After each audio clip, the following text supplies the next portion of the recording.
Part 1. The Radio Man.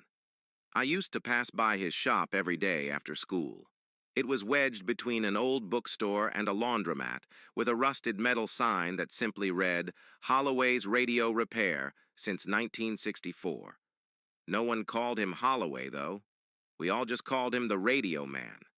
And the only reason we noticed him at all was because of the sound. Not music, not talk radio, just static. A low, crackling hiss that spilled out into the street like smoke from a dying fire. Constant, unchanging, eerie. Kids would press their faces against the dusty glass window and try to catch a glimpse of what was inside.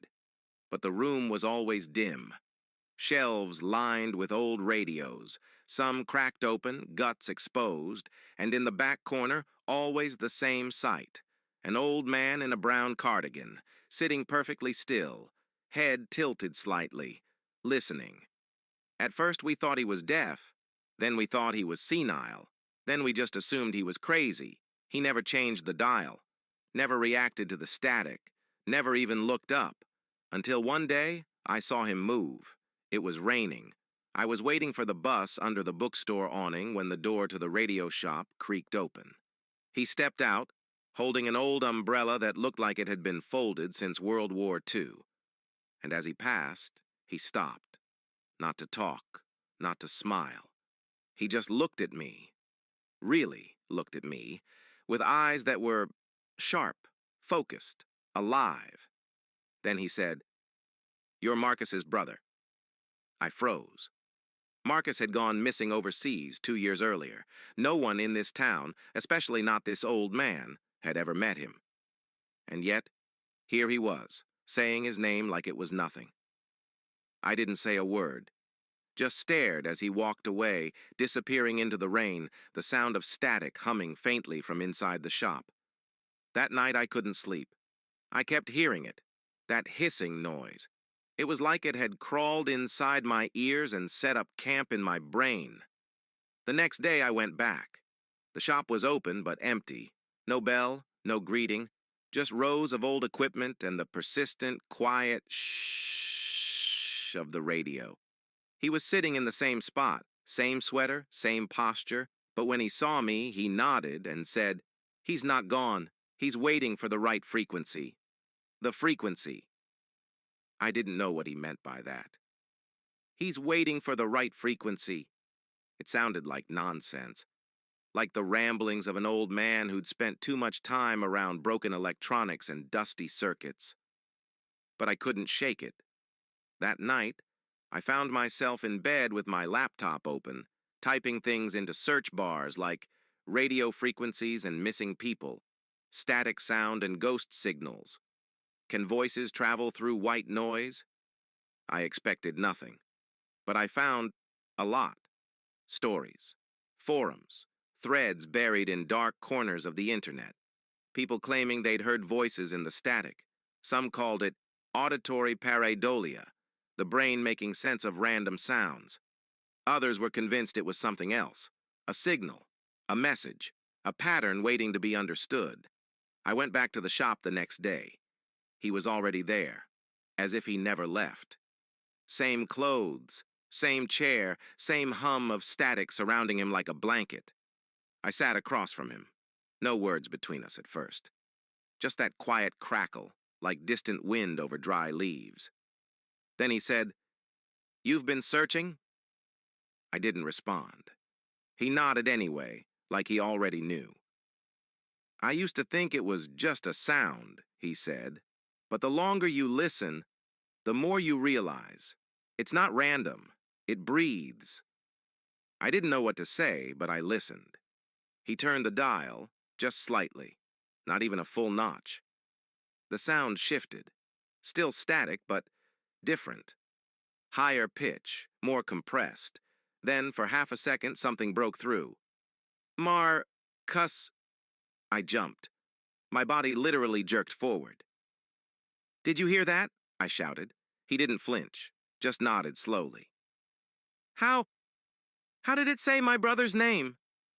He finally looked at me, and his eyes were wet. Not with sadness, but reverence. Because he's trying to reach you. He just doesn't know how. That's when I realized this wasn't just an old man listening to noise. This was someone tuning into something the rest of us had stopped believing in. He slid a small black notebook across the table toward me. It was worn at the edges, full of scribbled frequencies, timestamps, and short notes like 3:12 a.m., whistle plus breathing, 2:41 p.m., he's cold, female voice, 4 p.m., door slam plus faint cry, and there, on the last page, Marcus, 146.73 megahertz, 2:12 p.m. That was yesterday's date. He looked at me and said, "He's reaching out on this one, but the window is small. You'll have to be ready." And then, for the first time, I noticed the radio on the counter had no power cord. It wasn't plugged in. He voiced in the noise. I spent the rest of that day staring at the page. 146.73 megahertz, 2:12 p.m. Marcus's name. The date, the time. It wasn't a coincidence. I came back early the next afternoon, gripping the notebook like it might disappear if I blinked. The old man was already there, as always, sitting, listening. He didn't greet me, just adjusted the dial. He had already tuned it in. He had been waiting for me. I checked my watch. 2:11 p.m. He nodded toward the headphones, big, clunky things from another era. I hesitated for just a moment, then put them on. Silence. Then the hiss. Familiar, steady, all-consuming. And then, exactly as the second hand hit 12, a voice. Faint, distant, but clear enough to make my heart stop. "Zach, it's me." "It's Marcus." I froze, my whole body tensed up, my breath caught in my throat. "Don't be afraid. I'm okay. I think..." It was his voice. Exactly as I remembered it. But hollow. Like it was coming from a long, narrow tunnel through time itself. "I'm not where I thought I'd be." "But I can hear you sometimes. Only when you're close to him." I took the headphones off like they were burning my ears. "What the hell was that?" I gasped. He didn't answer. Just looked at me with an expression somewhere between sorrow and pride.